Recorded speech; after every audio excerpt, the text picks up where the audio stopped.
experience of working in public relations, communications, as well as developing high-profile events. She is the founder and CEO of Fem Games, where she aims to implement structured PE lessons for girls' schools across Pakistan. Ebba is also the chair of the Muslim Women's Sports Foundation in the UK and a long-time supporter of the British Asian Trust. Before I hand over to Ebba to facilitate this discussion, please allow me to point out, we have some great questions coming already ahead of the session, which Ebba will be asking. If you wish to ask questions, feel free to type them in the Q&A box and we'll pass them on to Ebba, time permitting. This event is being recorded, and without further ado, I'd like to hand over to Ebba. Thank you, Hitan. And I find it quite an honor to be here today, you know, in amidst some amazing personalities. Let's start the session, I think. Can we get Wasim and Ashley to join us? Hello, gentlemen. Good evening. Evening, Ebba. Good evening. How are you guys? Very good. Yeah, excellent. Nice to join you. Great. So it's lovely to have you guys here. We thank the BHC for putting this together today for us. It's an exclusive webinar. Obviously, it's it's something that a lot of our cricket fans want to see here. We don't get to see you guys much behind the, you know, you're always behind the screen, so we don't see you talking to press or talking to us, and it'd be lovely to get a little conversation going today. I've had some good questions sent in, so we're really excited to get move on. I'd like to, for the, you know, for people that are watching right now, I'd like to introduce the gentleman that we have here. Obviously, Mr. Wasim Khan, he's the CEO of the Pakistan Cricket Board. And not many of you may know, but Wasim Bhai was one of the first British Pakistani to play professional cricket in this country. Am I correct in saying that, Wasim Bhai? Yep. So, and apart from that, you also represented England under 19s, if I'm correct. That's right, yeah. Excellent. And we obviously have Ashley Giles, who is also the Managing Director of the ECB. And Ashley, again, we welcome you on here, who is a former England cricketer, part of the 2005 famous Ashes series. Some great memories there. Played for Warwickshire. Yes. And I think both of you played for Warwickshire County together, didn't you? Played quite a lot of cricket. We did. He's changed a lot since then. And Wasim's become funnier as well. We also know that, of course, how can we forget the fantastic win of the World Cup last year, Ashley? Yeah, it was quite a summer last year. I don't think any of us could have imagined the difference in summers just a year on. You know how strange it is this year, given the excitement we had in the country last year. But yeah, it was a wonderful year. And I'm told not to forget that apparently you played a lot against Azhar as well in his young early days. Yeah, I did. Yeah, I've played a lot against Pakistan. But yeah, I played against Azhar first in a Pakistan A game, I believe, at Chelmsford. He got me out, caught down the leg side. I got away with it, but was given out. I love a word.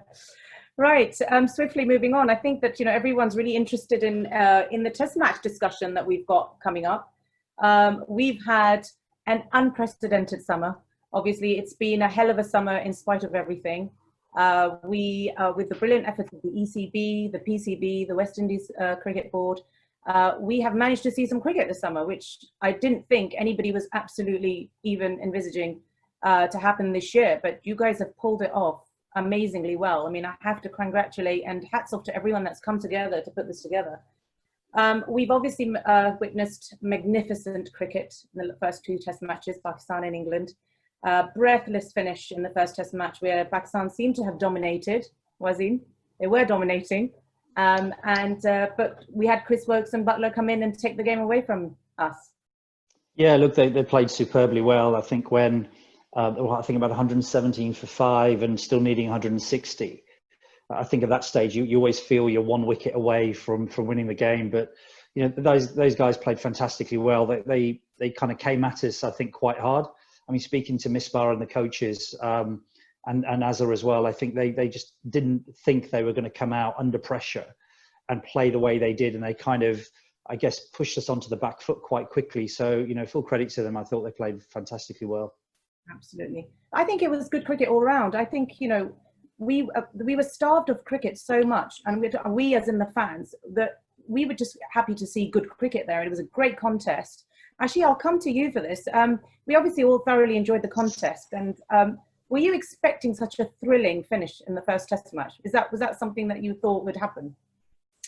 Well, if I'm honest, Ebba, the whole summer we've been so focused on just getting cricket on, and West Indies, and then the Pakistan series, and hopefully Australia to follow, that the actual standard of cricket at first was almost secondary, but the standard has been so good and the game so exciting. I think contests, England and Pakistan, are always interesting, and much of that is down to, I think both sides have a lot of X-factor type cricketers.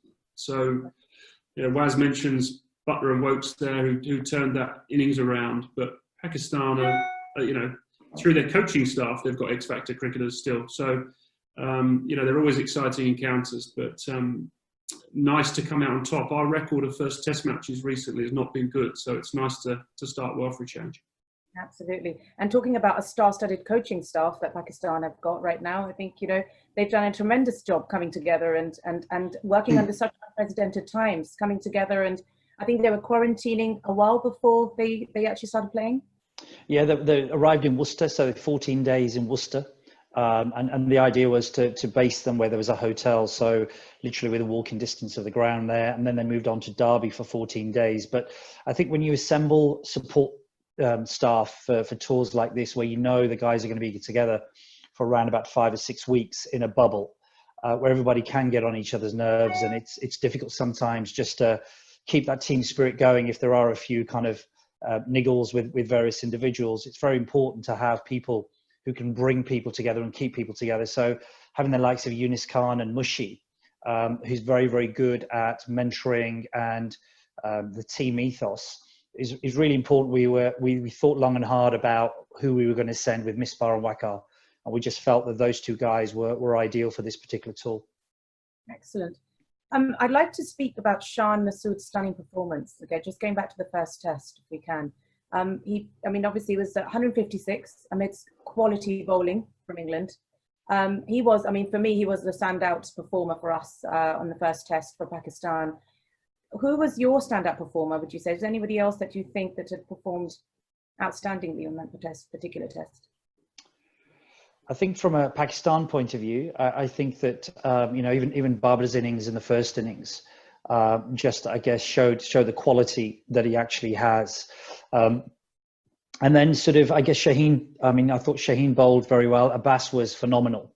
I think, we had him at Leicester for 3 years, and, he's fantastic and just perfect for English conditions. And I think he's been a real handful. He only bowls about 75 miles an hour, but what he actually does and the way he builds pressure, I think, has been fantastic. And I think that's helped the bowlers at the other end as well.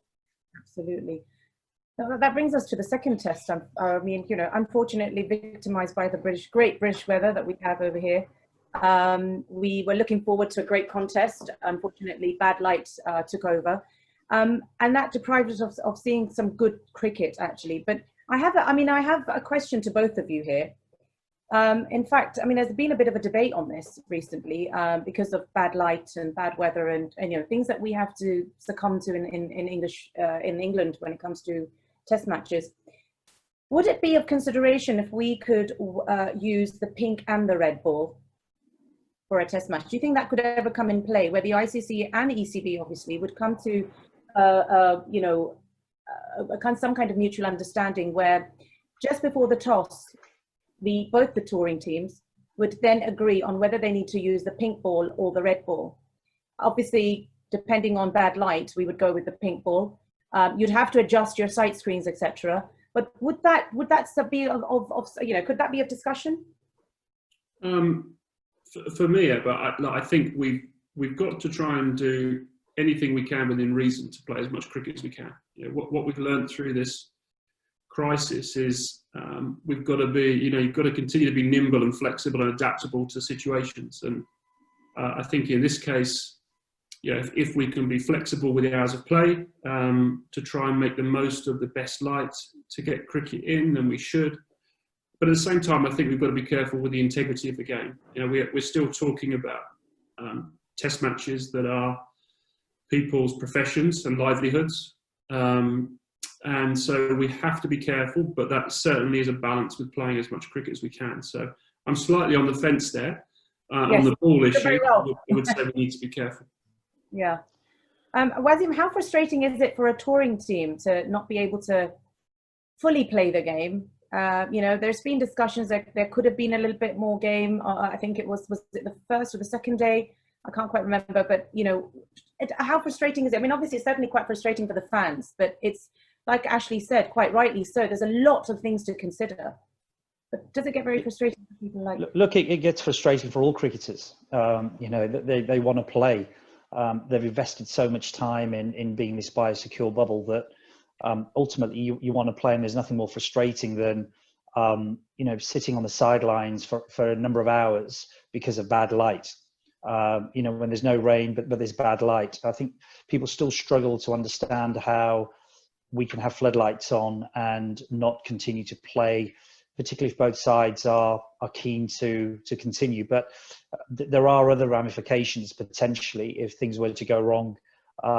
You know, so I think that there's still a lot of work for us to do as a game. I think that what we saw probably at Southampton is something that's been building for a period of time now, where I think we've been really challenged with this issue around bad light. And I think that at some stage we've got to do something about it, because Test cricket now is competing with so many other things around the world, and we need to remain relevant, and we've got to stay at the forefront. You know, we all believe that Test cricket is the pinnacle of the game, and I think that unless we do, we're going to start to drive people away through frustration more than anything else. But as Ash said, you know, there is livelihoods to players, but also I think there's still a lot of work to be done on the pink ball yet. I don't think they've quite got that right. So there's a huge amount of work that still needs to be done to get that right. But I've heard, you know, people like Vaughan and Shane Warne and various others talk about, you know, playing with a pink ball to start with, playing Test cricket. Again, that needs to be debated and discussed. But, you know, I think there's still a lot of work that we need to do as a game to get this whole issue right. Right. And I think talking about challenges and things like that, I think, you know, Ashley, this question, I mean, if we could move to cricket in COVID, as it were, you know, it's amazing how the ECB and the ICC have managed to put this whole event together at all. I mean, starting from West Indies, who I think we're here in June, I believe, to where we are now. I think it was something which was absolutely unimaginable. Could I ask you, you know, could you explain some of the challenges, perhaps for the audience to understand that, okay, we had bad light, but let's look at it this way. Let's take a step at a time. We actually challenged nature here. We challenged absolutely everything. And I think obviously England was the first country to host cricket. There is no other cricket going on at the time when we started here. Of course, we've got CPL now happening. But I mean, you know, can you go through a little bit of the challenges that you guys went through to put this event together? Yeah, when we look back now, and I talked about this with my team today, we look back with great pride on what we've been able to achieve. You know, back in April, way before the West Indies arrived, it looked like quite a tall task for everyone, and we didn't really know what was ahead of us, how the virus was going to unfold in this country and others. But yeah, just a quick blast was everything from, you know, firstly, the most important thing was the safety of our people, all of our people, you know, those working at games, and obviously our opposition teams as well coming in. Then you've got to create these biosecure environments, and we're lucky that we've got 2 venues in England with hotels on site. So that became possible, but still a lot of work to do around that. We then had to start thinking about preparing our players in an environment where there was very little movement, lockdown. So we basically had, you know, 10 or 11 centres around the country of small groups of players with a couple of coaches, beginning that process of training and coming back to cricket. And at the same time, our doctors, the specialists, working on all the legals and the protocols we'd have to go through just to get that first ball bowled. But I must say, you know, the most important thing actually is the collaboration and the cooperation we've had from our opposition teams. So the West Indies, Pakistan, and now Australia, because it's simply not possible without that collaboration, and that collaboration is going to be so important going forward, because we can all worry about our own little trouble going on in our countries, but unless we work across the world to try and combat this, then it's going to cause some major issues, financial and otherwise. So we are extremely grateful, and we owe all of those teams, and we're talking about Pakistan now, a huge debt of gratitude. So we're very thankful. And Ebba, for us, it was it was quite a challenging situation, because 10 of our players tested positive on the 20th of June, and we were due to board the plane, or the players were, on the 28th of June. So we had a squad of 29 players. So there was a lot of pressure, I guess, from our side, or from the media on our side, and people asking questions about why would you want to risk the players and sending them to England in this current environment. My response was pretty clear at the time, was that we'd been speaking to the ECB for about 2 months, and what they presented was pretty thorough in terms of the provision that they would put on. Not only that, but I was speaking to Johnny Graves, the CEO of Cricket West Indies at the time, and getting feedback from him. And what he was saying was everything they said they would deliver, they're delivering. And the players have been very comfortable. It's all worked like clockwork. So, we managed to get 19 of them on the plane on the 28th, until there were 2 negative tests from the players. And then we kind of filtered them through to get everybody over. But I think that, cricket and COVID are going to have to coexist for a period of time, and solidarity at this time is critical for as Ashley said, for the World Game, because if we don't pull together right now, the finances of the game at a global level will be an absolute mess. So wherever we can, we absolutely need to try and get the game back on. Brilliant. And you guys have done a tremendous job, and I think the fans owe you guys immense gratitude as well, because I think that we've all starved of the game, of any sport actually for that matter. And we've got to see great cricket. I must say that the TV production companies have done a tremendous job in getting this, getting the actual game to our homes. It's been an absolute pleasure, especially not just for fans, but I think in general for even children who love sport, who want to watch some kind of sport. And and that brings me to I can't really ask you this question. You may not have a quick answer for it, but how long before do you think, Ashley, we can open doors for our fans to actually come and see and watch the match? I think there has been a test in one of the county games. Yeah, there's been a couple of pilots around the country in county cricket, but much of that is dependent on regional spikes or spikes in cities that go into lockdown again. So again, you have to be very flexible and adaptable. It's our real concern at the moment is going into 2021 with the same BCD protocols. Because that's going to be really challenging for everyone, for us, for the counties, for all the nations around the world. So, I guess all of us want to find a vaccine as quick as we can. In the short term, we've got protocols now that we've been able to play under. But yes, it is a concern. Yeah, we all want to get back to normal as quick as we can. And I think perhaps, I felt maybe this would go through, it would blow through, and we'd start getting back to normal now. That isn't the case, as we're seeing around the world. As soon as you take your eye off the ball, so excuse the pun, it crops up again, and it's a horrible thing.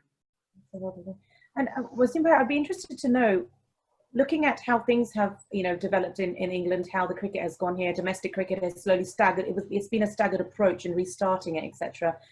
What are you thinking? What are your plans for Pakistan and domestic cricket? Are we going to be seeing, are they going to be bubbles? Are there going to be protocols, obviously, with COVID?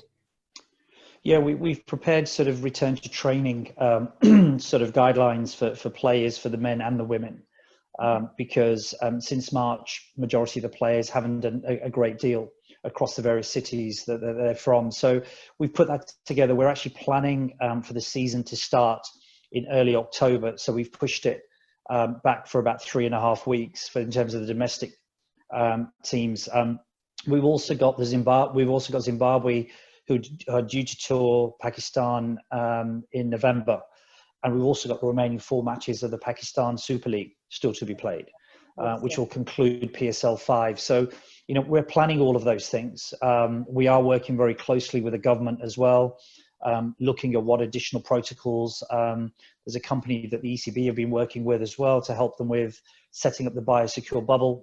So we are in discussions with them about them helping us as well in terms of putting a system in place for us that could work. But, you know, we will continue to gauge it. I mean, there's been 6,000 deaths in a nation of 220 million people in Pakistan.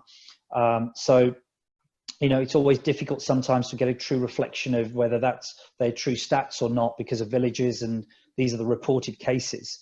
But, you know, we'll continue to monitor, we'll see how the trends are developing, and then we'll continue to look at whether September, October time is the time when we make a decision about whether the Zimbabwe series in November goes ahead and the remaining 4 matches for the PSL. But we'll certainly be ready and planned for that, so that if we get the green light, then we'll be ready to go with it. Brilliant. I mean, you know, our well wishes are with both of you. I mean, I think it's an absolute, you know, whatever you the boards have done throughout this COVID, you know, or this unprecedented time. I think it's absolute. You know, it's not just what we get to see on the other side, like on TV, but it's all the work that Ashley, you were also mentioning behind the scenes, which has been extremely strenuous and stressful, I think, for everyone. And safety, like you said, has been the first. You know, has to be the first protocol for everything, and it's been taken so seriously. And I hope and I believe that in Pakistan they will do the same, where security measures, safety measures are for protocols for COVID are taken just as seriously when matches do restart there, hopefully. But you know, thank you very much for answering my questions on those. I'd like to now move on to why we're here, and that's obviously to do with the British Asian Trust. The British Asian Trust does some tremendous work around the world, specifically South Asian countries, and they've done an incredible job in tackling a very taboo subject for South Asian countries, and that's to do with mental health. And Wasim bhai, I know that the PCB have partnered with BAT specifically to create awareness for the mental health campaign that they run in Pakistan. And I would like to know, what made you decide that this was one of the charities that you'd like to partner with, and why was mental health one of the subjects that you wanted to highlight? I think there's always 2 things that you look for before you, I guess, choose a charity to work with. One is to get a real understanding about them as a charity. So, you know, the British Asian Trust are very credible charity that have been set up for a while now. When I was at Chance to Shine, we had some dealings and workings with Hitton and the team at the British Asian Trust. So that was one of the things. So I was very much aware of the credibility of the charity. And secondly, one of the causes that they supported was around mental health. And I know that particularly across the South Asian communities, across the region, mental health is still a taboo subject. It's still something that isn't really spoken about. So I got to understand a little bit more about, well, what exactly are the British Asian Trust doing? And they'd set up a program in Karachi where they were working on the outskirts, working with a lot of men and women, setting up workshops, giving them the opportunity to talk about some of their experiences, and started to make it a bit more sort of natural to kind of talk about the subject itself, and also try and put some measures in place to support them. So in a nation of 220 million people, I think it's critical that we use our platform to raise as much profile for an awareness about a campaign such as mental health. And, you know, in England, you know, as cricketers and sports people, there's more has been sort of highlighted around some of the mental issues that sportsmen and women face. But in general public, and particularly in places like Pakistan, it's kind of swept under the carpet. So we wanted to do that, and we're trying to do as much as we can to raise the profile and awareness. And I've actually visited one of the projects in Karachi as well, and seen the session going on, and listening in, sitting in, speaking to some of the people who are involved in it. And you know, you can't be anything but impressed with the work they're doing. And we certainly want this partnership to grow so that we can keep investing more in the country. Yeah. I mean, actually, staying on the subject of mental health, Wasim very briefly, you know, touched on the fact that there's a huge emphasis in this country, isn't there, now, on mental health, especially by organisations such as For England, and obviously other governing bodies, on how to address mental health. And how do you see, you know, what's the importance of mental health with athletes and in sport in particular? We know of a couple of, you know, sports people, that have gone through it have been vocal about it. But how important do you think mental health is when it comes to sport, and what are the ECB doing to tackle this? Yeah, I mean, it's a huge problem, and as Was said, it's still in many places, in many countries around the world, a taboo sort of topic that you don't talk about. It's brushed under the carpet. I'm really thankful that's not so much the case here now. People will speak openly and freely about it and seek help. Generally, not always, but generally. But you know, we know the pressures of international sport are high. They're even worse now with things like social media, etc. Even worse, you can imagine, you know, we're talking about behind closed doors, putting people in bubbles for up to 12 weeks, where, you know, I've been in the bubble. It's not normal living. You sit and eat dinner on your own, separated from other people. You know, that's a short experience. You spend a lot of time in your own room. It puts a lot of stresses on you as an individual. So it's certainly a really important area for us. You know, we one of the things we have consistently said to all our players and management is that if ever you have a problem in these circumstances, we'll get you out. There's no pressure on any one of our players, whatever their status, whatever the status of our management. You know, if you're not comfortable at any time, it's important you speak up and we get you out of bubble. But you know, mental health, full stop, is a bigger and bigger problem in our society. My daughter has and does struggle with it, so I've seen it very close up, and it's a very real and live issue. Absolutely, I think it's one of those conditions which, like you said, used to get brushed under the carpet, but it's so real that I think everyone in each household has somebody that they know or that they can relate to, which is suffering from mental health. And I think it's really important. I think British Asian Trust are doing a great job highlighting this fact through different means and just campaigns raising awareness. I think that, you know, as soon as you start getting comfortable talking about it, that's where it gets easier to sort of start addressing it. But I'm glad that it's also something that sport is handling well. Like Wasim Bhai said, you know, it's something, it's quite challenging staying in a bubble, but, you know, I think that there are several measures put in place for them to be able to tackle that. So now moving on, we, earlier on when we announced the session, we had asked a lot of people, the registrants who are on here, online right now watching you, to send in some questions. And I tried to skim through them and filter them as much as I can, so that they were happy and fun for you to answer. Rather than, I don't want to become a typical press or media. I'm not a press person, so I'm not going to be honing down and asking you difficult questions. But if we could start with you, Wasim Bhai. I've got Shahid Sheikh Saab, who's actually online right now, actually. He's the chairman of the Midlands chapter for British Asian Trust. And he actually just like to congratulate you on the progress you have made at the PCB, especially with the return of cricket to Pakistan.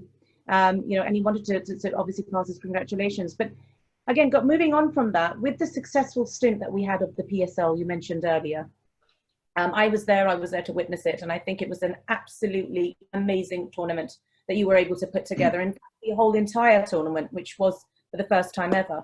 You know, the MCC touring this year, which was a great return of cricket there, the impeccable security, the organisation by yourselves at the PCB, the PSL team, etc.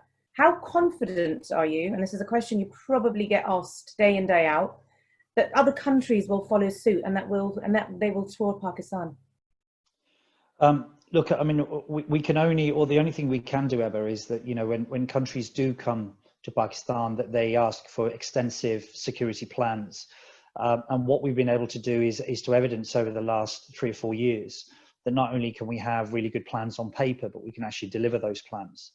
And in fact, you know, during the PSL, we had 37 players from all over the world outside of Pakistan who came and were there for 5 weeks. We had the likes of Jason Roy, Alex Hales, Chris Jordan, Shane Watson, Dale Steyn. So, you know, a whole array of players who came and spent 5 weeks in Pakistan. And I think, you know, the biggest thing I think about Pakistan is the fact that there still remains some perception about the country itself. If we look at recently what happened in New Zealand and Sri Lanka, you know, we see what happens, you know, what happened in Manchester at a concert 2, 3, 4 years ago, is that, you know, bad people exist everywhere. And I think that Pakistan has probably been affected more than any other country in terms of, you know, its fair share of bad luck and things that have happened in the country over a period of time.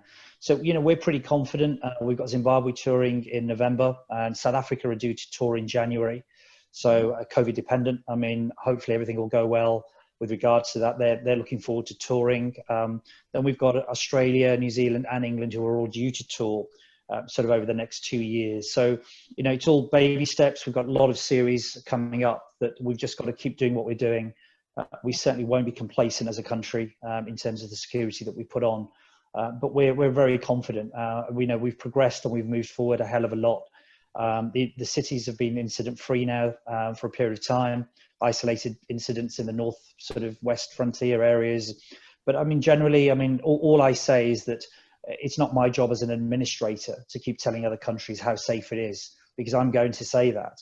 All I say is speak to the players who have toured Pakistan outside of, you know, Pakistan in terms of our players, and ask them for their experiences, get their views. We've got an external security agency that we use as well, who also provides security for other countries as well.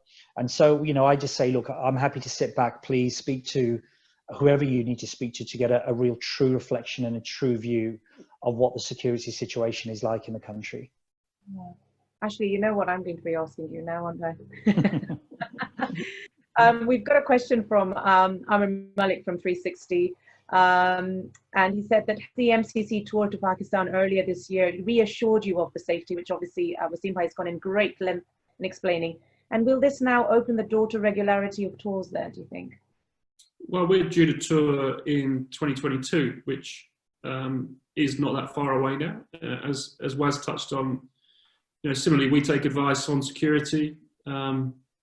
It's not an area of our expertise, so you know, you always have to be guided by the information. But I really hope we are able to tour Pakistan. My first test tour was to Pakistan in 2000, and I had the most brilliant and rich experience going to Pakistan. Fantastic place to go. Cricket was tough.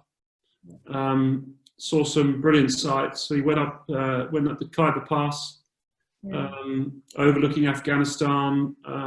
You know, trips like that stay with you for life, and the experience of winning in Karachi in the dark on the last day as well is one I will never remember. So I really do hope we can go back there soon. Yeah. Ash, wasn't Boney M the highlight of your tour? Boney M were there. Boney M were there. They were playing at the now Prime Minister or President is Imran. Is it? PM, yeah. At the opening of the hospital in Lahore. Lahore. Yeah. And we thought it'd be quite a quiet evening, and Boney M turned up and we had the most fantastic evening. It was brilliant. They had us all up on stage dancing, and quite a surprise. Brilliant. Some great memories there then. Yeah. We've got a question from Faizan Lakhani from GeoTV. You're probably familiar with him as well. Has the PCB planned any tours to fill in the gap due to the postponement of the World T20? Look, it's not as easy as just saying we've got a gap and therefore we'll fill it. There's a huge backlog at the moment in terms of countries who've had to postpone tours. You know, as I said, we've got Zimbabwe arriving in early November, but they'll probably be there from about the 20th of October to do their quarantine period. So look, we're still looking at options potentially, but there's nothing as yet which has been confirmed with anybody, because as I say, it's not just as easy as knocking on other countries' doors and saying, look, we've got a gap here. Can you come and play a few matches? Everybody's trying to fill in where they've actually had to postpone series, and pretty much every country has been affected. And so this window in October, November is probably going to be used by many countries to try and play those postponed series. And wouldn't you be looking to continue or with the PSL remaining matches at some point as well this year, you said? Yeah, mid-November, so just after the IPL and before the UAE T10. So we just try to find a gap of 3 days potentially, but our intent is very much to conclude the remaining 4 matches that we've got left of the PSL then. Brilliant. I've got one more question from you, from a gentleman called Atif Hassan from Duke's Education. Quite an interesting question, actually. Clearly, the loss of international test and ODI cricket from Pakistan itself has had a huge financial impact. However, what is the impact on young people in terms of encouraging them to play the game? And what is the PCB doing about it? Yeah, look, I think, I've been documented as saying quite a lot over the last few weeks that, it's probably not an exaggeration to say that, we may have lost a generation of youngsters. You're inspired by going to watch your heroes play on your doorstep, whether it's hanging outside of a cricket ground or actually get an opportunity to go in and watch. Sadly, our fans, hundreds and thousands or millions of them had to sit in Pakistan watching on TV whilst all these matches were taking place in the UAE. So, cricket, like anything else around the world, we're constantly competing for the time of young people. And, you become inspired, as I say, and then you aspire to become like your heroes, men and women. And I think that, I think it has had an effect. I think that the likes of Naseem Shah, Shaheen Afridi, or these guys coming through has probably been more out of, I guess, luck than design, if I'm honest, because we've never really had a grassroots system in Pakistan. We find them at a certain age, we bring them in, we hone them at our national academy, and then they're ready to play. And so, what we've tried to do now is we've set up a high performance system now in Pakistan with the like of Seklain, Mushtaq involved. We brought Mohammed Yusuf into the fold, and those types of people now who we believe can help the next generation. And we're starting to put a proper structure in place that, we reduced the number of first class teams from 16 to 6. We did that and we converted that in 8 months. And we did it, obviously a lot of political backlash and the pressure that comes with that. But we absolutely believe that for our country, it was the right thing to do. So we can set up, we've set up a delivery framework for grassroots cricket that will be delivered through those 6 cricket associations that should be up and running from October. Right, excellent. So a little bit like what the pathway system that England has really over here as well. Because we, like you said, there was no structure really in Pakistan before, but it's really good to know that you've been working that. Actually, again, another question from the same gentleman, Atif Hassan, actually. This weekend, the Times reported that cricket in England is becoming increasingly a private school sport. How do we encourage young people from all backgrounds to play? And what is the ECB doing to help that? Yeah, that's a really good question. I mean, firstly, yes, cricket should be for everyone, not just those who are privileged, certainly. From my experience, I was a state schoolboy, came through that system, played very little cricket at school, and in fact played most of my cricket, as many do, at club level. I was lucky to almost be brought up around cricket when I was young and just loved it. But not everyone is going to follow that path. So in the Inspiring Generation strategy, which is our next strategy, which was due to launch this year, but given the circumstances has been a bit of a setback. A big part of that strategy is taking cricket back to primary and secondary schools. Things like dynamos, all-stars cricket, starting kids off young at 5 to 8, getting them involved, just having fun playing cricket. So there are initiatives there, and alongside that, of course, the women's game as well, and girls as much as boys playing cricket. So it is a focus of ours. That strategy has definitely taken a bit of a hit, but it is our intention that that's a really important area for us to grow, and that's what we'll do. We've got another question for you, Ashley, from Sajjad Khan. In this day and age, how can we lessen the impact of bad light? We've touched upon it earlier, but it's a question from this gentleman. He was quite adamant that we asked you this question. How do we lessen the impact of bad light stopping play and spoiling, as recently seen, what could have been quite an enthralling match? Yeah, I touched on earlier. I mean, I think firstly that match, I spoke to Joe Root about it actually, and he said he'd never seen anything like it, unprecedented, that this sort of cloud just came in and sat over the ground for about 3 days, and I was there for 2 of those days. I ended up leaving. I'd had enough just watching nothing. And of course, the current situation we're in, it's the only cricket really going on, international cricket going on around the world, accentuated the problem for everyone, and particularly those stuck in the bubble, which included broadcasters, media. So it wasn't ideal. And as I say, if in this test match, we're going to play, if you like, with the hours of play a little bit. So we could start earlier in the day and make the most of good light. part of it is just being sensible.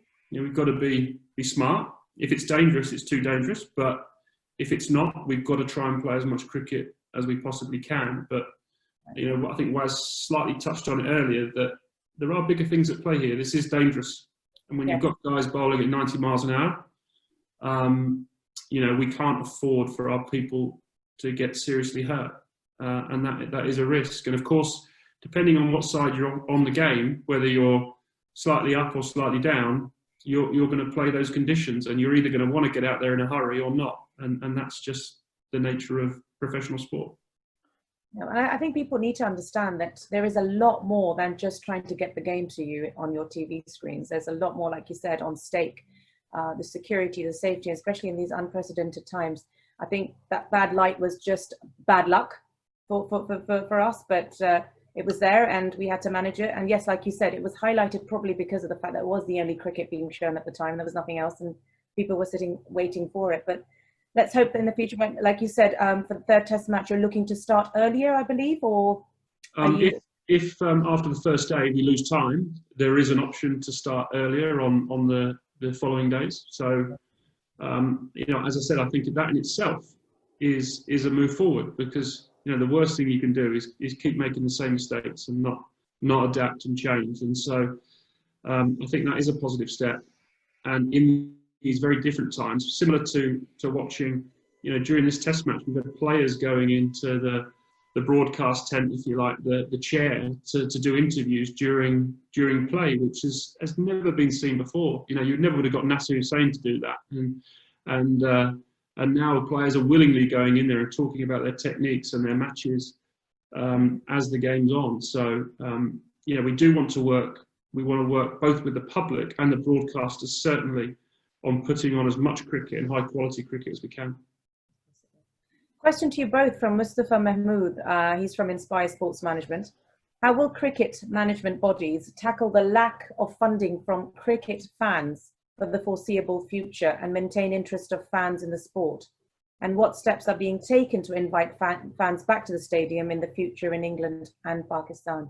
I think he probably means gate money, I would guess, with regards to cricket money funding from cricket fans. That's what I think they mean. So how quickly do you think we can get them back in? I think one of the things, Ebba, is that just on the finances, is that you know, we do rely a lot on broadcasting revenue you know, as a game, and the two main sources of funding. One is the ICC. The ICC then give us distributions based on ICC tournaments, and then secondly, it's the broadcasting money. So I think we also have loyal broadcasters as well.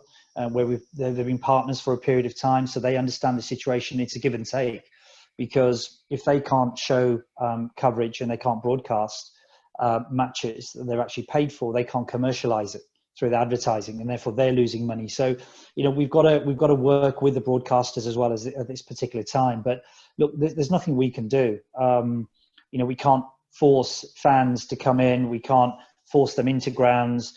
The situation is what it is. And I think that, you know, you're seeing with every cricket board now, they're cutting their cloth accordingly. And sadly, you know, you're looking at programs that you run, staff that you have, you know, just, it's as you know, the word unprecedented keeps getting used, but, you know, it's not underused, you know, because it is a very, very difficult and tough time, because you have to look at your staff, you have to look at your outlays, you have to look at your expenditure to try and cut back. Because we know the next 18 months is going to continue to be a roller coaster for the game. Hence why I go back again, you know, getting the game on and the matches and the series on in England this summer was hugely critical for the game, as it will be all over the world over the next 6 months. Yeah.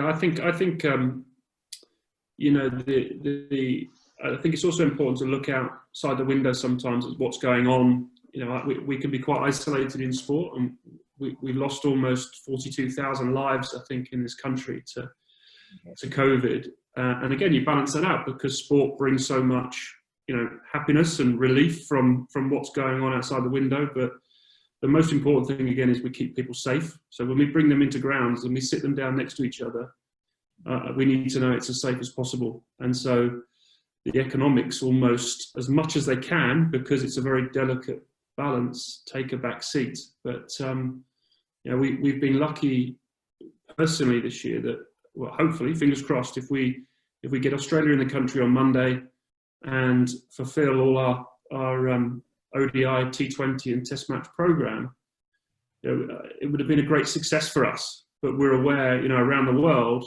that is going to continue to be challenging, and it also costs a lot of money to put behind closed door cricket on, and perhaps other nations won't be in the same position that we're fortunate enough to be in with a, you know, a strong broadcasting deal with Sky to be able to do that. So it will be interesting to see, you know, how this unfolds around the world until we either find a cure or this thing disappears. Absolutely. So before we wrap up, let me just ask you guys, what are your predictions on the third test? And then what are we, I know who I'm supporting in the T20s, but what are our predictions for the third test? Well, Wasim played for England, didn't he? So he should start. Really. Yeah, I'm not sure I'd pass the Tebbit test now, Ash, but you know, but no, look, I think it's you know, I've got to say about, I mean, from our point of view coming into this series, having not played for 4 or 5 months, you know, a huge amount of credit needs to go to Misbah and the support staff, and the work and the time that the players have put in, because there's nothing like actually playing in matches or getting match practice. And actually, it was a bit of a blessing in disguise, the fact that we didn't play against counties as warm-up matches, because, you know, I know from my experience at Leicestershire, you know, you tend to sort of put out your younger players to give them the experience against touring teams. So it doesn't quite prepare you for facing Jofra Archer or Broad or Anderson. So, you know, what took place was that, you know, with 29 players, there was 2 very fierce intra matches, 4-day matches that took place where, you know, nothing was held back from the bowlers and everyone was competing for 11 places in the side. So I've got a good feeling about this test match. I think we've shown good signs. You know, we came back pretty well from the disappointment of the first test. So, I mean, again, you know, weather permitting, I think we'll do pretty well in this game. Yeah. Yeah, I think it will be a good test match. But again, I'm sounding like a broken record here, but there feels the whole summer like more at stake than just the result. You know, we always want to win games of cricket, and if you don't, you stress. But we're incredibly grateful to the Pakistan players, management, their board, for Waz, you know, for their efforts in putting this series on, really, and yeah, we are incredibly grateful. Excellent. And the T20s, Wasim bhai? I'm certainly looking forward to T20s, one of my favourite format of the games. Yeah, as will be the fans. And, you know, again, it's as Ash said, you know, there's, you know, people who've lost their lives during COVID, the pandemic here, and there's bigger things to worry about. But, you know, a tour of England is always a special one for the fans. So not getting the opportunity to watch, obviously, is a big shame. But, you know, the T20s, I think they genuinely will be fiercely competitive, I'm sure. 2 very, very good T20 teams, you know, and our squad will change a little bit. We've got the likes of Hafiz and Shoaib coming back, and Mohammed Amir and Wahab, you know, some experienced heads amongst some very good young players. You know, Haider Ali's in the squad, a 19-year-old from our under-19 squad who is high scorer in the PSL. So, you know, we've got some good youngsters, which, you know, it's really important for us to start to bring through. So I think it'll be a great series, but, you know, let's get through the next test match first. Yeah, I believe so. Thank you so much for your time, gentlemen. It's been great speaking to you. You know, it's been quite extensive and very informative, actually. You know, I think it was really important to bring out the things that people don't know behind the scenes that go on. So thank you very much for your time. And I'd like to hand it over to Hithan, if Hithan is there, and to close the session. Thank you. Thank you so much, Ebba, and thank you to Wasim and Ashley for their time this evening on the eve of the next test match. And so thank you for those fascinating insights into the world of cricket and what's going on behind the scenes in what is going to be a fascinating rest of the summer for all of us. Please do look forward to our future events here at the British Asian Trust Insights. Do stay in touch with us. And if you have any suggestions, please let us know and let the team know about any insight sessions that we could put together again in the future. But for me, thank you all for joining us this evening. And thank you once again to Ebba, Wasim and Ashley for having us so entertained tonight. Thank you again, and good night from us here at the British Asian Trust.